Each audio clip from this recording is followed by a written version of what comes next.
各位弟兄姊妹早晨，好歡喜能夠同大家喺呢度一齊嘅去敬拜，並且思想主嘅說話。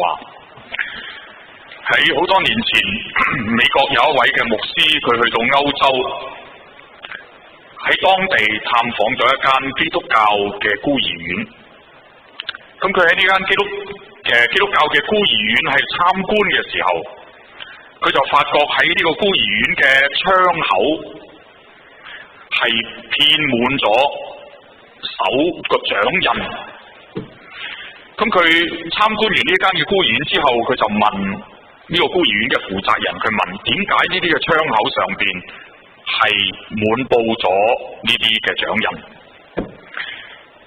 咁呢個孤兒院嘅負責人就話俾佢聽，佢話我哋呢班嘅孤兒，佢哋好期待主耶穌基督翻嚟。所以佢哋每一日，佢哋都企喺窗邊去期待耶穌基督嘅翻嚟。今日我哋作為教會，我哋應該點樣去等候耶穌基督嘅翻嚟？初期教會，初期嘅使徒，佢哋領受咗耶穌基督頒布俾佢哋嘅大使命。呢個就係我哋上一個禮拜我哋睇《使徒行傳》嘅第1章第6節至到第11節裏邊所講嘅。之後佢哋就預備耶穌基督嘅翻嚟。今日我哋會繼續嘅，我哋去睇《使徒行傳》，我哋去睇下教會點樣預備耶穌基督嘅翻嚟。喺呢一個嘅預備耶穌基督嘅翻嚟嗰個核心係乜嘢呢？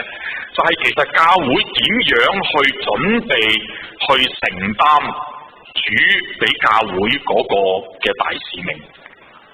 喺當中我哋可以話，我哋睇到喺呢一段今日我哋所讀嘅經文係好長嘅經文，由12節去到26節，我哋睇到有3方面，可以話係一間樂堅使命教會嘅特徵，亦都係教會要操練。所以今日我哋要喺從呢3方面我哋去睇，因為今日嘅經文非常嘅長，所以我哋唔會逐節去解釋，我哋只係我哋睇其中嘅精義，去睇對我哋嚟講嗰個嘅含義。喺今日嘅講道嘅裏邊，我會着重個釋經好重要，因為我哋對今日嘅含義，如果我哋唔了解聖經嗰個佢經文嘅原來嘅意思嘅時候，對我哋嘅應用可能係唔中嘅。我亦都就着我哋教會嗰個嘅情況，我哋會作出一啲嘅反思。首先我哋睇第一段嘅經文，喺12節至到第14節嗰度話，後來佢哋從那叫做橄欖園嘅山翻去耶路撒冷，那山在耶路撒冷附近，相距一個安息日可以走嘅路程。耶穌基督佢復活之後，佢有40日嘅時間同門徒喺埋一齊。喺嗰40日嘅裏邊，耶穌同門徒去講論、去解釋、去教導有關神國嘅事情。然後佢講完之後，佢哋就去到橄欖山，耶穌就喺橄欖山嗰度係升天。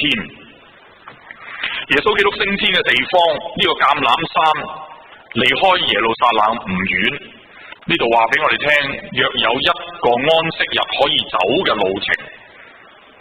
聖經學者話嗰度約莫係1.2公里，所以唔係好遠嘅啫。喺耶穌升天之後，門徒就信服耶穌，佢哋聽從耶穌基督嘅吩咐，佢哋就翻去耶路撒冷，上咗一間嘅樓房，然後喺嗰度一齊嘅去聚集。嗱，喺呢一個聚集咧裏邊咧，我哋由第13節到第14節嗰度咧，嗰度講俾我哋聽咧係有3群嘅人。嗱，我哋好略嘅睇睇呢一段嘅經文裏邊，13節嗰度講第一群嘅人係彼得、雅各、約翰，跟住有8個名都係門徒嘅名。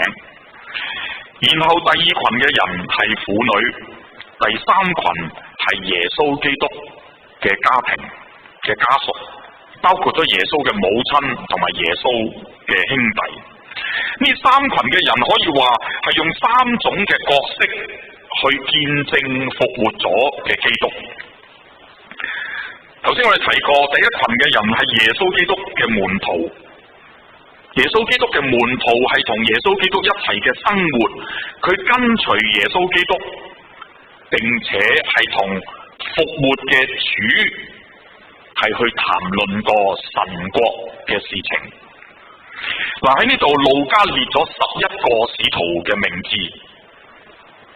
排喺前邊3位嘅，我哋知道就係同耶穌基督好親近嘅彼得、雅各同埋約翰。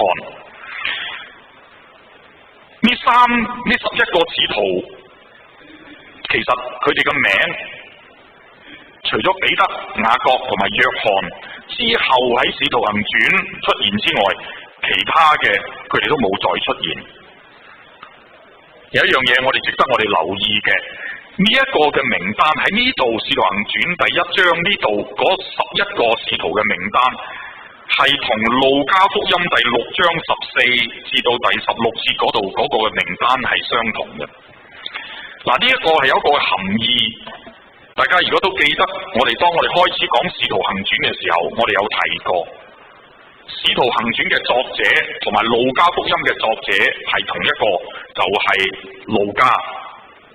而當我哋去了解《使徒行傳》嘅信息嘅時候，如果讓我哋能夠幫助更加全面嘅去認識路加佢所寫作嗰個嘅意思，我哋要將兩卷書可以平衡地我哋去睇。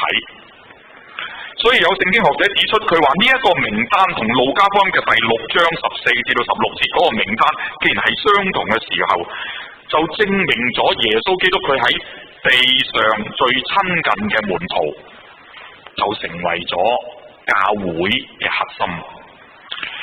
第2群係婦女，呢一班係喺門徒以外目擊過耶穌基督復活嘅見證人嚟嘅。第3群係耶穌嘅家屬，包括咗耶穌基督嘅母親同埋耶穌基督嘅兄弟。當我哋讀福音書嘅時候，我哋知道耶穌基督嘅兄弟本來其實佢哋唔信耶穌嘅。其實講起上嚟都有啲諷刺吓，耶穌嘅兄弟係唔信耶穌嘅，正如做基督徒係唔信基督嘅一樣吓，有啲諷刺個名唔係好成立嘅。不過係嘅，耶穌基督佢嗰個即係佢嘅兄弟本來係唔信佢，而且佢哋覺得耶穌基督所做嘅係瘋狂嘅。但係喺耶穌基督佢復活之後，佢哋就信咗基督。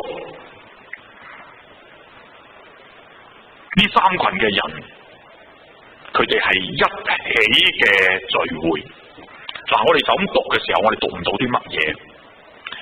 但係我哋要留意一樣嘢，我哋睇當中其實有幾方面係值得我哋留意嘅地方。呢幾方面係對我哋嘅教會，特別喺團契生活裏邊，我覺得有好重要嘅含義。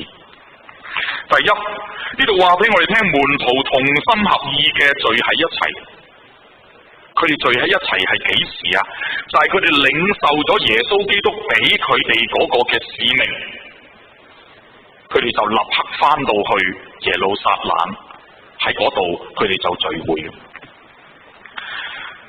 喺領受咗呢一個咁重要嘅使命之後，門徒唔係單獨嘅去承擔耶穌基督嘅使命。佢哋乃係集體嘅，可以咁講係一間嘅教會一起嘅去承擔耶穌基督嘅使命。呢班跟過耶穌，同耶穌有3年幾嘅時間喺埋一齊，並且係聽過復活嘅主，同佢哋有40日嘅時間講論神國嘅事情。佢哋唔可能單獨去承擔耶穌基督嘅大使命。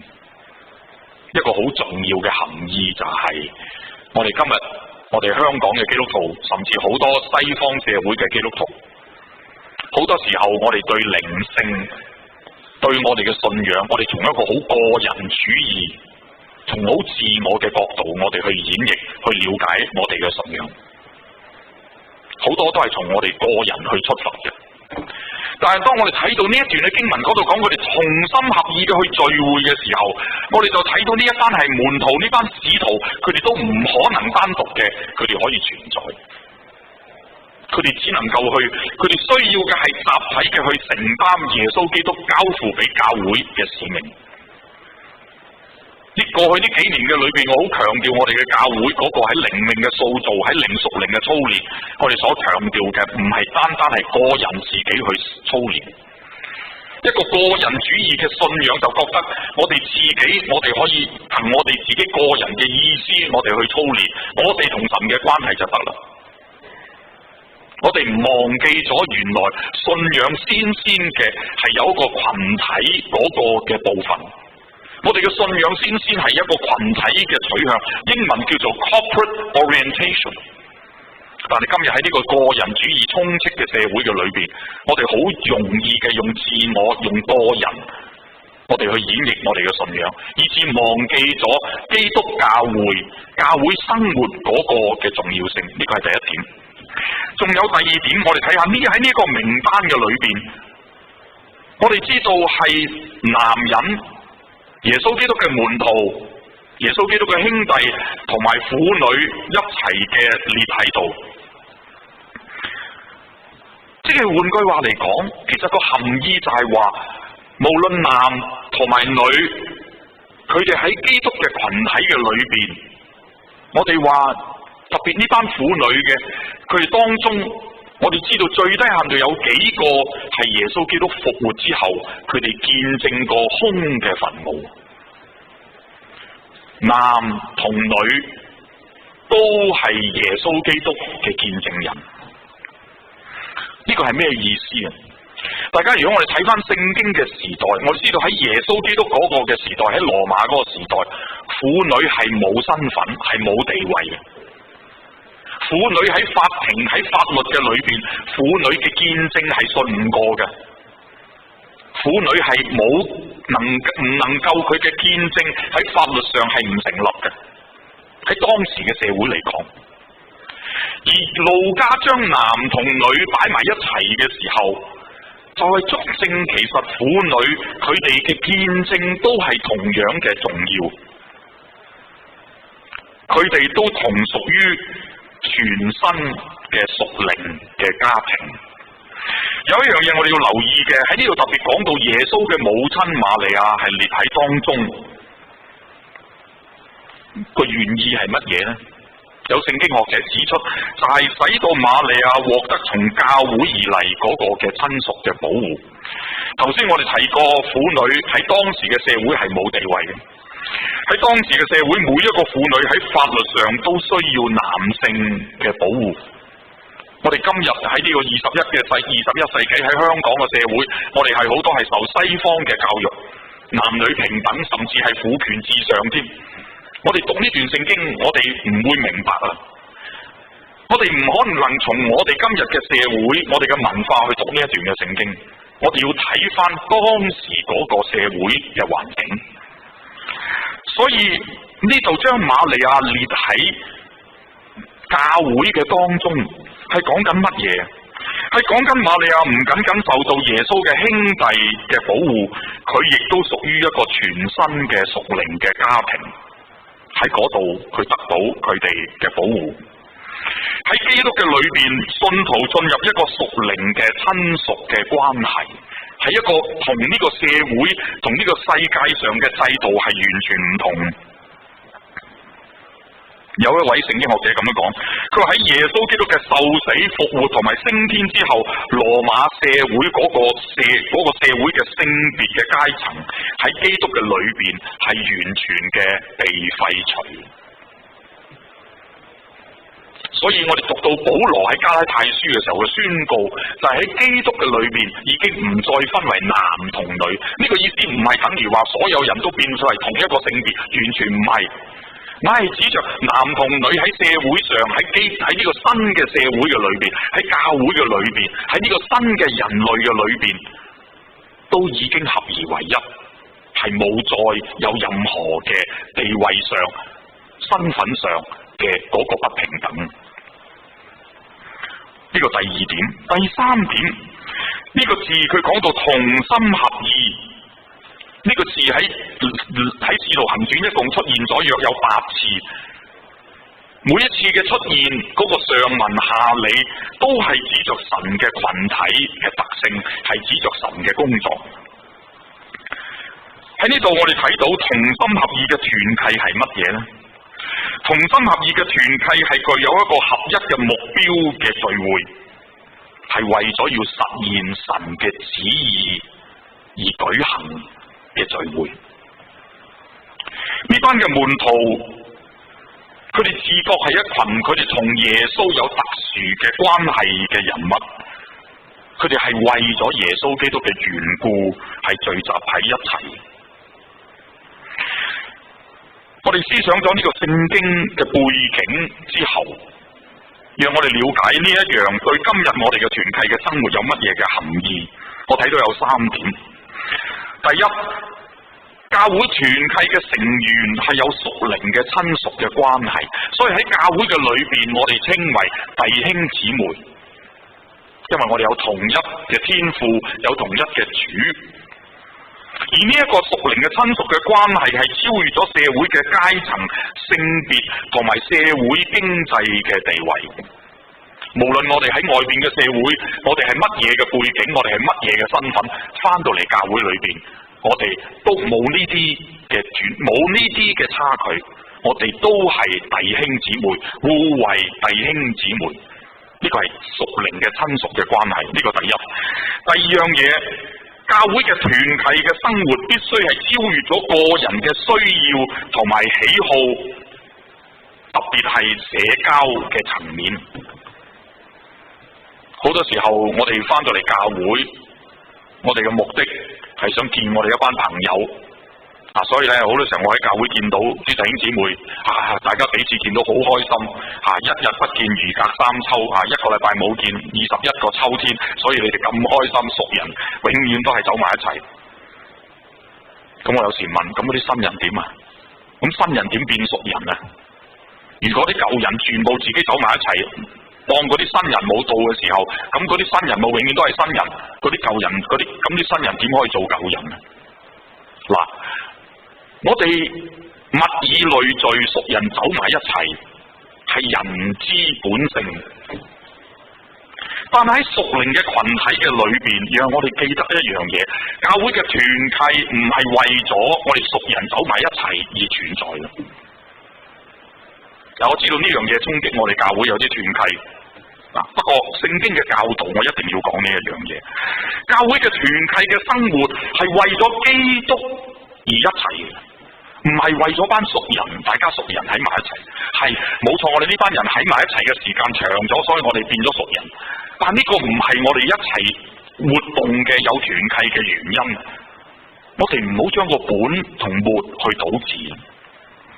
所以團契係為咗教會而存在，而團契生活係為咗建立教會，係幫助教會去實踐耶穌基督交付俾教會嘅使命。我哋嘅教會無論係幾多個團契，無論係乜嘢嘅團契，都唔係為嗰班團契嘅人嘅需要嚟存在，係先為教會存在，因為呢個係教會嘅團契，唔係個人嘅團契，唔係某一小撮人嘅團契，唔係為某一小撮嗰個年齡嘅人嘅團契，係為教會。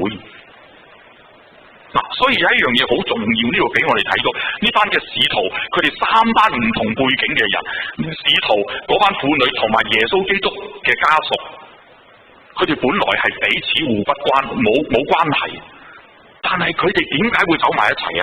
係為咗耶穌基督嘅緣故走埋一齊，而喺嗰度就發生咗好特別嘅關係。所以第一點我哋要留意，就係乜嘢係同心合意嘅團契生活。我哋再睇落去，我哋睇第14節，這些人和一些嘅婦女，耶穌嘅母親瑪利亞同埋耶穌嘅兄弟，都係專心致志地去禱告。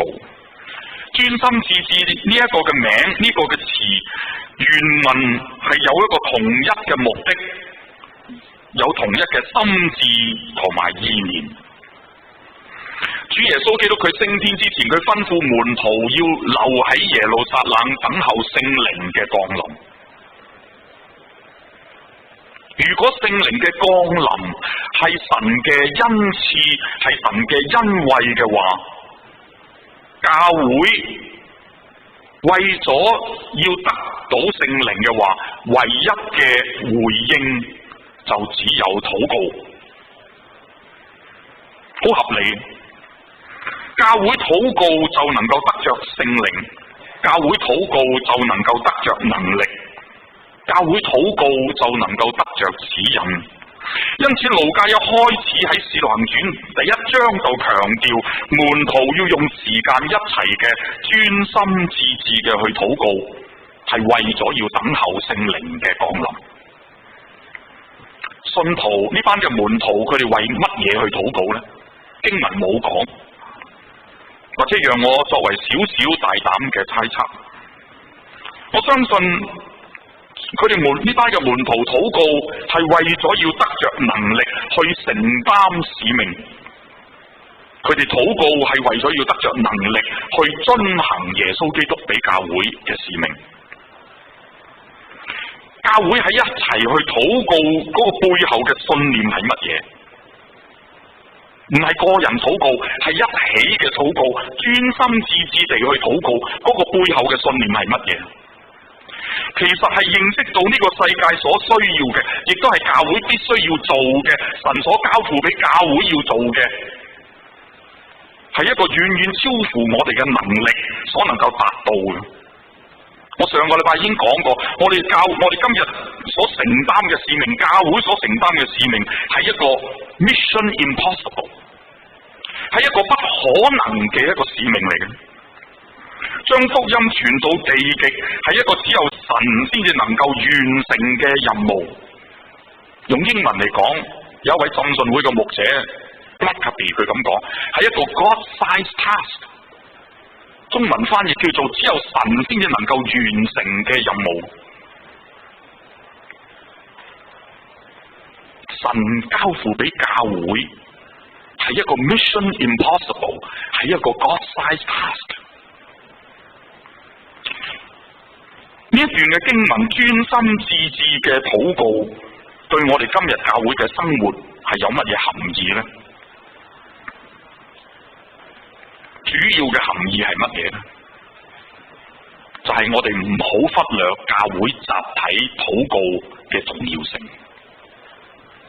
我講嘅唔係個人嘅禱告，係教會集體嘅禱告。呢班嘅門徒佢哋係集體專心致志地去禱告，恆切地去禱告。當我睇呢一段嘅經文嘅時候，我睇翻我哋教會今日香港嘅信徒，實在嘅過去呢幾年我喺香港服侍，令我好震撼。到而家我仍然都未能夠可以適應到嘅。雖然我已經一路適應緊啦，因為我都好忙。就係我哋今日香港嘅信徒實在係忙，係一種病態嘅忙，係 over busy，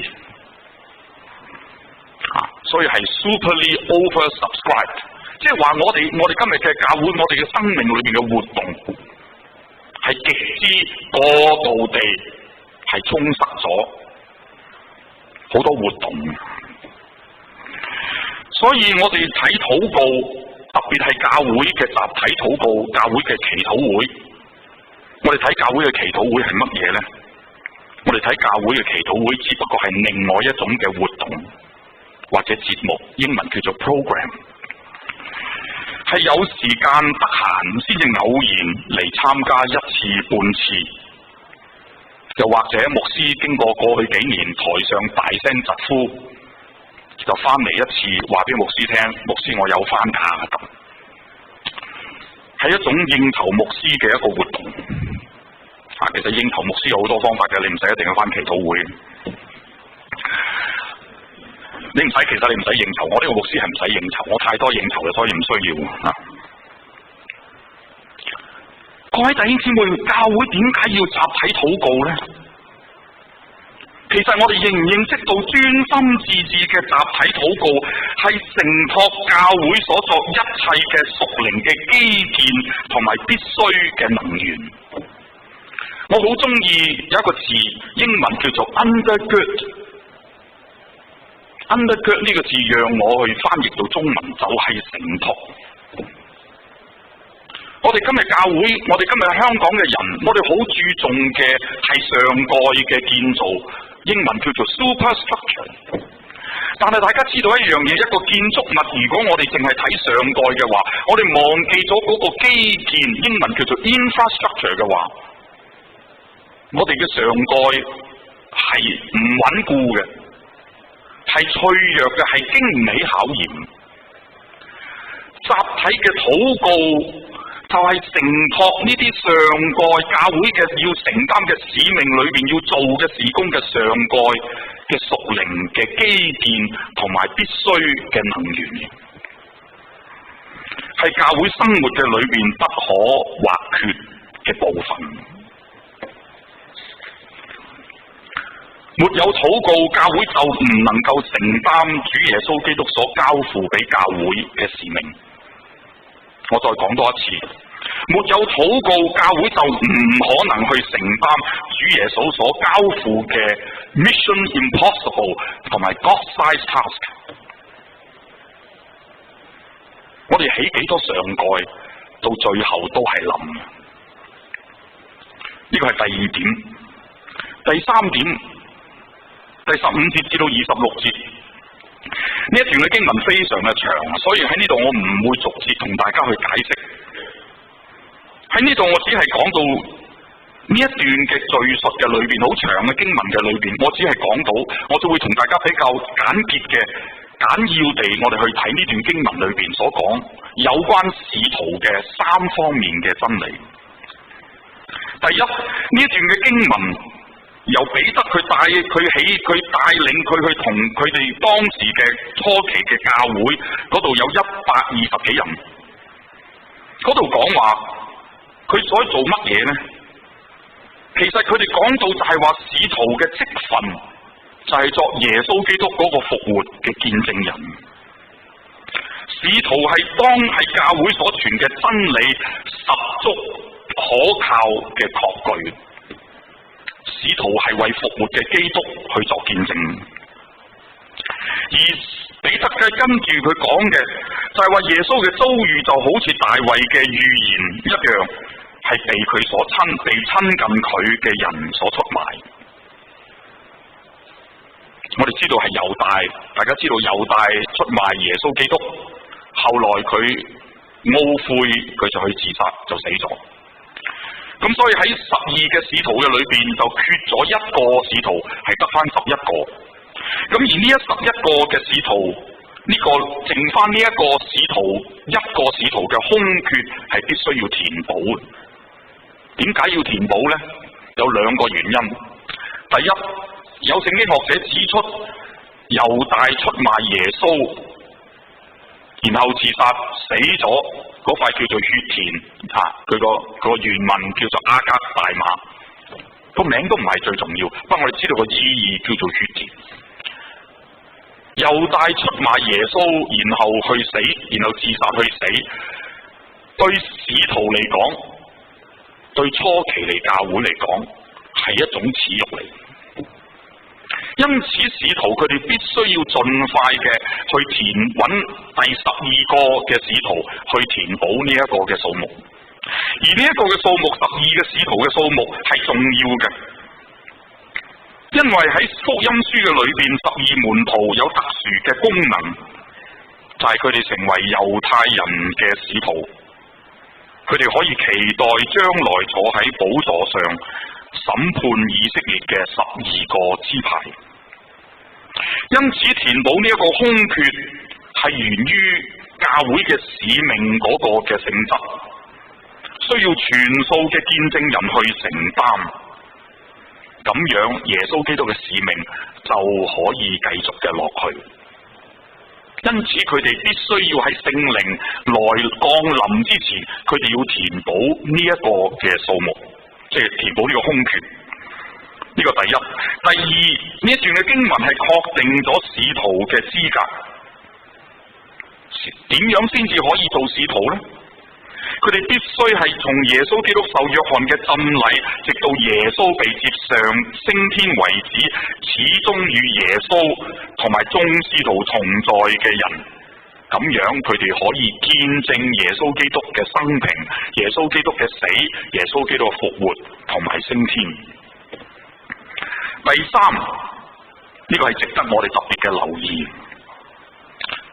可能你哋都有呢個問題都未定，就係使徒嘅揀選係由抽籤產生。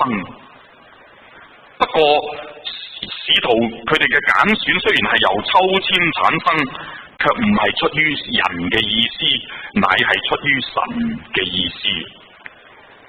喺呢度好值得我哋用一少少時間，我哋去睇一睇。可能你會唔問，喂，係咪好似搞豬咁樣呢？咁我哋教會啲執事啊、理事啊都唔係搞豬啊，點解初期教會好似用搞豬嘅方法呢？咁嗱，唔係，完全唔係。嗱，我哋要睇呢一段，我哋要明白初期教會佢哋呢一班嘅使徒點解佢哋用抽籤嘅方式，我哋必須要留意幾樣嘢。我覺得呢個喺我哋釋經上，我哋去讀經係會幫我哋有深入嘅。第一，我哋知道喺舊約嘅聖經嘅裏邊，搖籤或者叫抽籤，我哋今日叫做抽籤，係被視為作決策嘅合法嘅方法。時間關係，我唔提所有嘅經文啦，我只係提一個例子。箴言嘅16章33節嗰度講到，用祭籤嘅方式去辨明耶和華嘅心意。並且喺出埃及記嘅28章，佢有提到用幽靈同埋譜明去作辨明神旨意嘅方法。呢個第一點。第二點，呢一件事，佢哋呢班嘅使徒，佢哋用祭籤嘅方法去揀選使徒，係喺聖靈降臨，喺五旬節降臨之前所發生。當時聖靈嘅特殊嘅工作仲未彰顯，而且有一位嘅聖經學者指出，而且新約聖經嘅正典，英文叫做 canon， 係尚未完全嘅完成。第三，我哋睇睇24節，嗰度話他們禱告說：主啊，你知道萬人的心，求你指明在這兩人當中，你揀選了哪一位？第三點，喺佢哋未搖籤之前，門徒佢哋係以禱告嘅心，將整個決定嘅過程交喺神嘅帶領當中。仲有第四，喺搖籤之前，門徒已經盡佢哋所能去商討點樣分辨候選人嘅資格，佢哋詳細嘅去監察。所以我哋睇睇第25節嗰度話呢，我哋睇到呢，佢話使到佢哋得到呢一個職事同使徒嘅位份。然後23節嗰度講，佢哋推薦咗兩個人，一個叫做巴撒巴，另外一個係馬提亞。喺佢哋搖籤之前，佢哋已經好詳細，帶着禱告嘅心，按着神帶領佢哋去睇兩個候選人嘅資格。嗱，請大家留意，佢哋係喺兩個有同樣資格嘅人去選一個，唔係喺120人當中去選，係兩個人當中係同樣嘅資格去選一個。所以教會係好慎重嘅去考慮到嗰個候選人嘅資格，並且將佢哋喺埋一齊嘅去驗證神嘅心意。因此呢個教會用當時嚟講用搖籤嘅方法係合宜嘅，但亦都讓我哋記得，當我哋一路讀落去《使徒行傳》，一路讀由《使徒行傳》第1章之後，我哋知道教會已經冇再用過呢一個搖籤嘅方法。其他教會，即係喺初期嘅教會裏邊，當佢哋去認識神嘅心意、辨識神嘅心意嘅時候，佢哋都係用其他嘅方法，唔係用搖籤嘅。我舉一個例下，時間關係，我只係舉一個例。當我哋讀到《使徒行傳》嘅第13章嘅時候，我哋知道第一間外邦嘅教會喺安提阿 Antioch 呢間教會，當教會佢哋禁食祈禱嘅時候，聖靈就指派佢哋去差遣保羅同埋巴拿巴。保羅當時仲叫做掃羅，同巴拿巴出去宣教。所以佢哋當時已經冇掣籤啦，佢哋用嘅方法係禱告、禁食去察驗神嘅心意，係當中有聖靈特殊嘅指引。總結呢一段嘅經文，我哋嘅了解嘅查考，讓我哋睇一睇同我哋今日有乜嘢嘅關係。英國嘅已故嘅好值得，即係一位好著名嘅學者，亦都係一位牧者 John Stott 斯托德牧師，佢對於揀選馬提亞呢一個決定，點樣辨識神嘅旨意，佢嗰度提咗有4個。佢話當時嘅教會點樣去揀選馬提亞呢？其實係4個因素嘅綜合考慮，唔係一個因素。第一章嘅20節嗰度講到聖經指明咗係必須要填補呢一個使徒嘅空缺。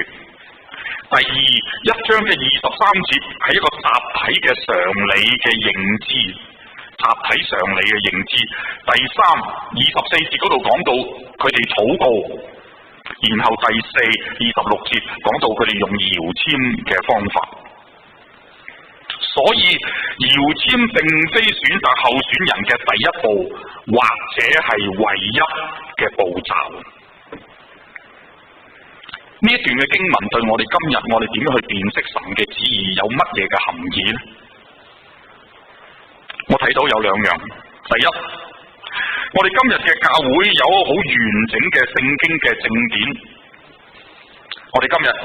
我哋已經有晒新舊約聖經66卷，我哋已經有完整嘅舊約，亦都有完整嘅新約嘅正典。唔單止係咁，而且我哋亦都有聖靈嘅特殊嘅工作嚟引導，所以我哋唔需要搖籤啦。不過我哋外言嗰陣時抽到邊個中獎嗰啲係另外一回事，嗰個唔係屬靈嘅問題。你可以搖籤，不過唔係去選領袖，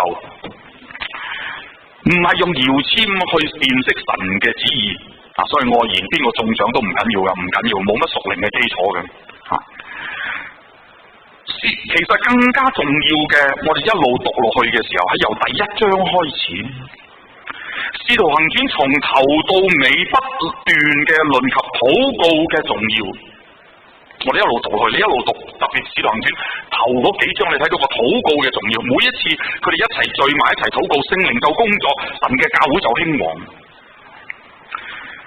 特別嘅係教會嘅領袖藉着禱告去承接領袖嘅身份，佢哋藉着禱告去面對教會嘅危機。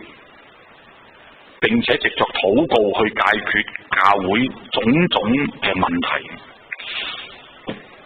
所以呢個其實係翻去我哋頭先講嘅第2點，教會嗰個集體嘅禱告嘅重要性。所以教會嘅集體禱告已經唔係講緊我哋開會之前我哋祈禱，結束嘅時候去祈禱。好多年前，當我做呢嗰個敬拜嘅培訓嘅時候，喺加拿大嘅時候，咁我問啲參加者，我話點解牧師喺崇拜完咗之後要祝福呢？咁即係結尾嘅時候要祝福，咁佢因為如果牧師唔祝福，我哋唔走得。我當時真係唔識笑佢係一個弟兄嚟，個老婆坐喺隔籬都即係唔敢望我，個老婆都唔敢望我。祝福係一個禱告嚟嘅，都係可以咁講。祝福嘅目的唔係等你哋可以早啲走，不過當然其實牧師唔俾你哋早追走，係因為牧師太長氣，好似我咁啫，係咪？祝福嘅目的其實係差遣我哋出去。初期教會藉着禱告去解決教會嘅問題。我哋今日嘅教會，特別我哋浸信會，我哋係採用會眾推選嘅制度，呢個係 OK 嘅，係好嘅。我係浸信會，但係我相信用會眾呢個制度去推選，但係喺推選之前，我哋教會用咗幾多時間去禱告？我哋有冇認清呢個係神嘅心意呢？呢個係值得我哋今日我哋要去深思。縱然我哋選翻上屆嘅領袖都好，我哋用咗幾多嘅時間去辨識神嘅心意呢？我哋嘅推選係要向神去負責，被推選嘅人都要向神去負責。喺呢個負責嘅過程嘅裏邊，我哋必須要藉着禱告、敬畏神嘅心，我哋去尋求神。今日我哋唔可以好長篇、好詳細嘅去睇成段嘅經文，但係今日我哋睇到一間樂堅使命嘅教會，從初期教會嘅榜樣，我哋睇到有3個嘅特徵。第一，係為教會使命而存在嘅團契；第二，係專心致志嘅集體禱告生活；第三，係用心禱告去辨識神嘅旨意，並且按着神嘅旨意去揀選領袖。初期教會為我哋立下咗好好嘅模式。我哋嘅教會，我哋去年慶祝20週年，20週年之後嘅大學浸信會，前面嘅路應該點樣去行？我哋想唔想？我哋願唔願意去委身做一間樂堅大使命嘅教會咧？求主幫助我哋喺呢幾方面，我哋去操練，繼續嘅學習，我哋一齊禱告。天父，我哋多謝你，因為你從來冇將對我哋好，亦都冇將你嘅旨意向我哋隱藏。你嘅旨意、你嘅計劃、你嘅心意已經好清楚，藉着你嘅話語、聖經向我哋顯明。求主就俾我哋有一個願意嘅心，做順命嘅子民，做順命嘅兒女，讓我哋能夠與神同工，承擔神你所俾我哋嘅使命。